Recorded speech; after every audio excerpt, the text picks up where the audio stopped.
this is certainly an opportunity for us to, learn from that game. And when you leave it to one play in all three phases, you put yourself at risk.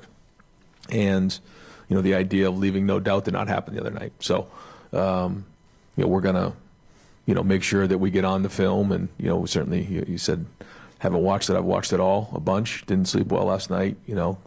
Have a sick stomach in my feeling over the game. And so do these guys here. But once you wake up the next morning and figure out what the new mission is, then it gives you some direction that way. But we'll use this as motivation. Jeremy Birmingham. All right, obviously, you haven't lost a lot of games as a head coach. It seems like, at least from the outside looking in, that a lot of the times the losses sort of follow a similar script. Is there, and you've often talked about scheme versus personnel versus execution, is there one of those things that you feel like is a recurring issue over the years that maybe you can pinpoint or say, like, this is something that's regularly happened when we've had these sort of performances? Well, I think, we did have one turnover on offense, and we really didn't strike any balance. I think that's probably one of the things. I think called 35 passes and 22 runs, and didn't really get the run game going. We had 5 sacks, and then third down in red zone certainly was not good. And so when you're not winning in the situations, you don't have balance. That is a recipe for not a very good day on offense. So I know everybody in the program is looking at it to figure out how they can get better, but we need to have balance. That's for sure. Andy Enders, Left Warriors. Yeah, just so you mentioned the sacks. Thoughts on the offensive line's performance and just what maybe needs to improve in pass protection here? Well, they have a good defensive front, and it's always a combination of things. We can do a better job of designing some plays that get out of the quarterback's hand a little bit faster. We were looking to push the ball down the field early in the game, and we broke down a little bit. But that's everybody involved. So we'll look to get better at it and make sure that we're in that situation again, that we're putting our guys in the best position to be successful, but at the same time, our guys got to do their job as well. So everyone's looking at it and making sure that we're doing our part to do a better job. Austin Ward, 97.1. Ryan, when you look at just structuring the weeks ahead, I know it's just happened, you just got the matchups, the destination, but what's the practice schedule look like? What's the scouting look like with 2 opponents for the next couple of weeks? What's the plan moving forward here? Yep, I went through it with the team here just about half an hour ago, and the goal is to be at maximum speed, effort, violence, really peaking at the end of the month here, because it's a significant layoff. So the first thing we want to do is the guys who have played significant amount of football, let them get their legs underneath them. But also, as we get into next week, make sure that they're keeping their edge. I think that's important, because it's not like a bye week. I mean, this is a long layoff. And last year, we had the first round game, and then we went right back into it and found ourselves in a rhythm. So that's something that we're really looking at hard. Visited on it today with Mick and Quinn, and making sure we're putting together the right plan. Put together a really good practice schedule around Christmas. Travel down there, I believe, on the 28th, and then keep a lot of the same things as we got closer to the game as we did last year. So to answer your question, want to get the guys healthy, physically, mentally, emotionally. There's a lot of guys hurting after that game. They were all pissed, just like all of us. But you got to wake up and move on, and figure out how to get those things fixed. But then also physically, but not so much that we lose our edge. So that's the balance that we're looking to strike here in terms of the practice schedule and how we're putting that together. Joey Kaufman, Columbus Dispatch. Having looked at the film, what did you feel like you learned from some of those red zone sequences, having the benefit of seeing that? Well, we found ourselves down in there. Certainly the game plan going in was that you saw us in 2 and 3 tight end sets, that we felt like we could get some movement down there and get the ball vertical into the end zone, and that didn't have it consistently. On the 3rd and 1, looked,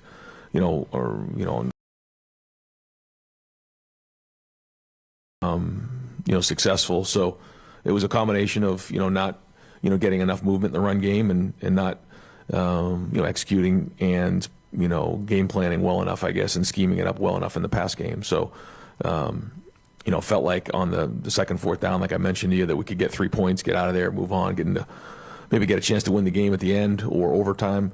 But when you have 2 drives that stall like that, if you kick 2 field goals, you win the game. You score 1 touchdown, you win the game.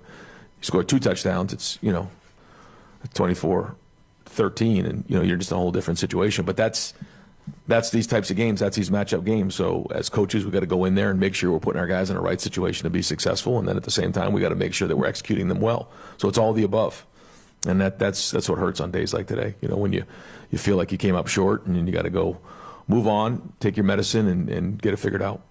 Don Sperry. Coach, I know you guys are bummed out you lost. Nobody wants to win more than you guys do. With that said, you've been in this position before. There's a lot of football to go. How do you expect your club to respond now? And I don't know, what was your message to them? Yeah, we're going to respond like men.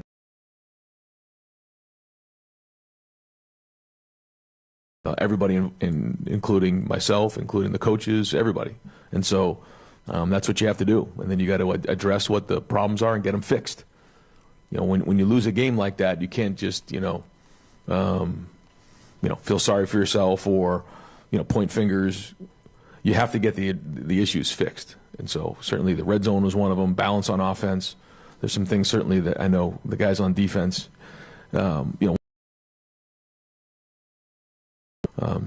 Now on defense, I think we held them to 13 points, which is the least that's been in the last 2 years. So there was a lot of good football being played there. Now that being said, the goal is to win. Remember, we talked about that last year, like win the game. And, there were opportunities to win the game just across the board in all 3 phases. But we certainly were not at our best, and that's the bottom line. So we need to be moving forward with the teams we're going to play, because everybody that's in this playoff are really good teams, as we know. So, hopefully we're able to have a great month and prepare and then go play in this Cotton Bowl and be at our best. Bill Rabinowitz. Just like last year, you're going to the playoff with a loss. I imagine it's a very different feeling, though, this time. You don't feel like you have to have the kind of team meeting that you had last year. How different does it feel this year? How confident are you that you guys will be ready on New Year's Eve? Every year is different. Every situation's different. This is one where, we played against a very, very good team. It was 1 versus 2, and they were undefeated. And, we feel like we sort of let it get away by not scoring late in the game. And I think that's kind of how everybody feels, on that. But, at the same time, we know what we're capable of, and that didn't happen. So, again, we've got to the guys in this room that know we can play with anybody in the country and beat anybody in the country when we're on our game. But it's a hard reminder that when you're not on your game, you put yourself at risk, and that's exactly what happened. Cameron T. Robinson, The Athletic. Ryan, what was the message to Jaden and kind of your confidence level in him? Because I know you utilize him a lot in the postseason, just your confidence in him going forward. Well, it's like everybody else. If you do your job, everybody does their job. Then we talk about 10 units doing their job. Then we feel like we're going to win every game we play. When you don't do your job, then you're fixed as well. And it's the same thing with him. He's got to. There's a reason why we put him in there. We're not putting guys in the game that we don't believe in. So once we put you in the game, we believe that you're going to do your job, and it's your job to make sure that gets done. So just like everybody else, he's got to take a hard look at it and make sure that everything that he's doing is on point. Doug Maurice. Ryan, in the moment, what was your thought process at the end of the first half when you guys had the ball? You didn't seem to go real fast. You were using the clock. And then when you went back and rewatched the film, what were your thoughts on that strategy?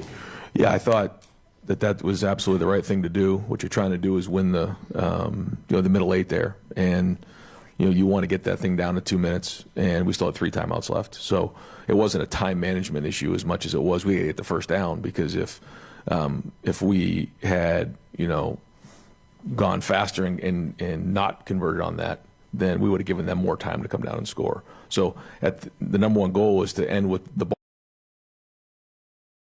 on 3rd down, so that we had an opportunity to get points. But if we're not going to convert on 3rd down, we don't want to give them the ball with any time, certainly when we had the ball coming out of halftime. So I think all the analytics would tell you that that's the right play, especially with 3 timeouts left. But we got to convert, and if we don't convert, then it doesn't matter. So that's the bottom line, and we spend a lot of time thinking about that and making sure we're putting our guys in the best position to win that middle 8. Spencer Holbrook, on 3. Yeah, right. I think you guys started out 0 for 4 on third down in the red zone, obviously. It seemed to be like attention to detail situations. Do you guys feel like you were well enough prepared on third down in the red zone? And how much more of an emphasis do you have to put on that in the next 3 weeks to make sure that you guys are better? Yeah, I don't think there was anything that we did that was unsound. But you're right. Like when you're going against good teams, you got to be on point, and everyone's got to do their job. All 11 guys, and it's got to be executed at a high level. And certainly that didn't happen. So there's a lot that goes with that. We can practice it better in terms of like the looks we give, to how we install it, to all those types of things, and then getting our guys ready to do it. So put it on the coaches to make sure that our guys are better prepared to execute. Rob Oliver, far right. Yeah, Colonel didn't get a lot of targets second half. His health update on him, is he okay? Was that just the way it worked? How's he doing? Yeah, there were actually quite a few plays that were designed to maybe head his way throughout the game that didn't. You design them certain ways, and the coverages can be organized as such it doesn't quite get there. So, no, he's a big part of what we do, and are those guys in a situation where at that game where they're ready to play 50, 60 plays? Yeah, they could do it, but it was good to also try to keep them fresh throughout the game. But yeah, no, we were looking to target both of our guys. Julian, 2 games in a row, early picks. What's the discussions you're having with him other than you just can't do that? Yeah, the one early on, he was a little bit later. That route there, based on the depth of where it was, you just have to be aware of that. And yeah, I mean the underneath defenders, they do a good job with their vision and break and zone. And and I think again, can we drill it? Can we get the scout team to give a better look that's a little faster, a little sharper, a little crisper to make them realize it? The speed of how fast it was going. Yes. But after that, I thought he responded well and did take care of the football from then on out. I know there were some sacks in there, but he did hang on to it for the most part. And, overall, I thought he played well in the game, not well enough to win, as we know. But that certainly wasn't our issue. Brianna McKay. There was a couple players last night who said they felt like they were one block away from opening the running game. Was that something that you saw as well? And how much more do you think the running game could have done last night? Yeah, I agree. I think it was a mixed bag. There's ones I watched where we blocked him up and got it to the unblocked hat, and he got us on the ground at like 5 or 6 yards. Then there were times where there was a couple unblocked guys near the line of scrimmage, and so yeah, there was a combination of both of those things. So we'll keep looking at it. There was a lot of movement, and but we expected that to happen in the game. So again, it's everybody's responsibility when we look at the run game, just like the pass game. But yeah, and that's how it works. Again, in games like that, you can be one play away, one guy away, one block away. That's football. So it only matters is the success that you're having. So one block away ain't going to get it done. Bill Landis. Ryan, as you guys are sorting through the changes on your offensive staff, who was calling plays last night, and who will call plays on the 31st? Yeah. So Brian was calling it, but we're all involved. All of us. We try to give as much input as we can, and try to organize the thoughts and try to help the best we can, and we'll continue to do that. I do think having more time to prepare for this game will allow us to be more efficient. There's no question about that. But Brian calls the plays, and we'll continue to call the plays. But we're going to have everybody involved with it, and it's a group effort. Stefan Kreisky. Just to follow up on that a little bit, you mentioned kind of the structure of what it's going to look like with Brian the next 3 weeks, and how keeping him as involved. How much will he be here for every practice, everything that goes on? Will he be in Columbus? Will he be kind of back and forth? What's that balance kind of look like? Yep. So we talked about that this morning. He'll be down there this week, some, and then he'll look to get back and sort of dive into the game plan with us. We'll be working on that while he's down there this week, and then just kind of see how the next couple of weeks play out. And I think that when he's here, he is going to be locked in on. He's made it clear that he wants to finish this the right way and be locked in here. He knows that is important for him. Certainly being a Buckeye and all the time he's spent here and what he's poured into this place matters to him. So, when he goes down there, he'll be he's got work to do down there. But when he gets here, he'll be locked in and doing his job here. And based on how the month goes, we'll see how that plays into the game week and those types of things. But the good news, at least for me, is that I can spend a lot more time on the game plan now with having a little bit more lead time going into the game. And so, we'll try to help as best I can. Tony Girdman. You mentioned last night and today you've got a pissed off team. What is the benefit of anger? I assume it gets them back quicker, but how far can you go with that? Well, it can be a little bit like a cleanse, when you go through something like this, it rips open the scab on all the issues that are there, and there's nowhere to hide from. You got to address them. And some of the assumptions that you make that you think are the right things, and all of a sudden show up in a game like this, and all those warts show up right to the front and center. And so either they've been an issue that hasn't been addressed, or there's something that you made an assumption on that you were incorrect on.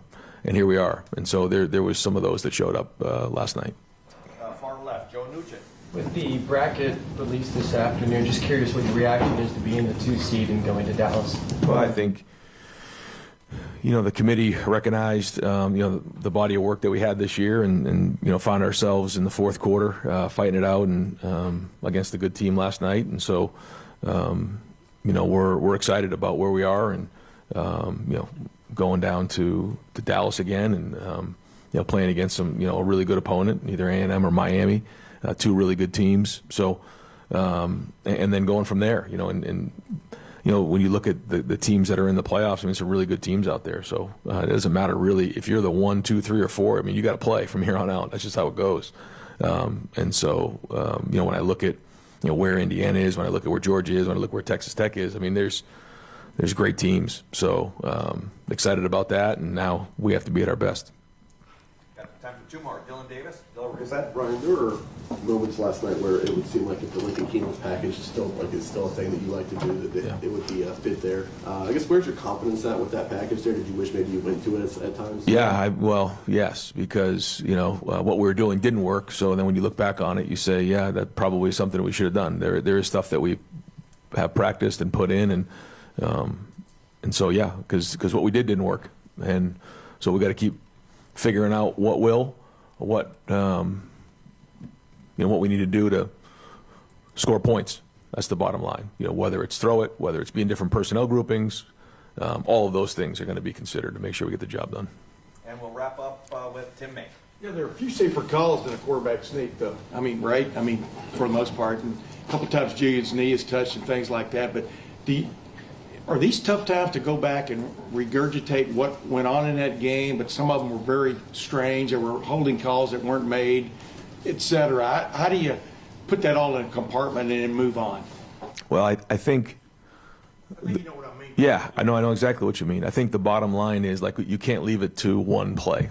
That's the bottom line, because you're right. When you start looking at a game like that, you can look to different things, and but at the end of the day, we were not at our best, and so you start to point to these 1 or 2 plays that made the difference in the game. Well, that's our fault.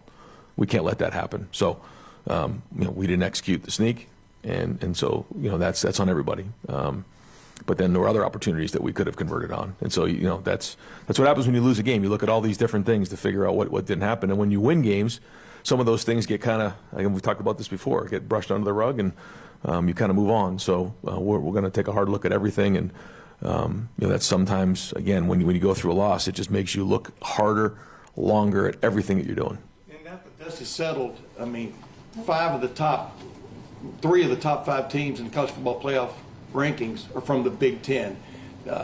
What does that say about the appreciation you think the committee had for this league? Is that justified? Yeah, I think when you look at the teams, when you look at, first off, you have 18 teams and some of the best teams in the country in this conference, and we play 9 conference games. So I think when you just take those things into consideration, it's significant. But then I think when you look at the quality of the teams, it stands out. Coach, thank you. Yep, thanks, guys. And the studio, entire studio. 3 minutes.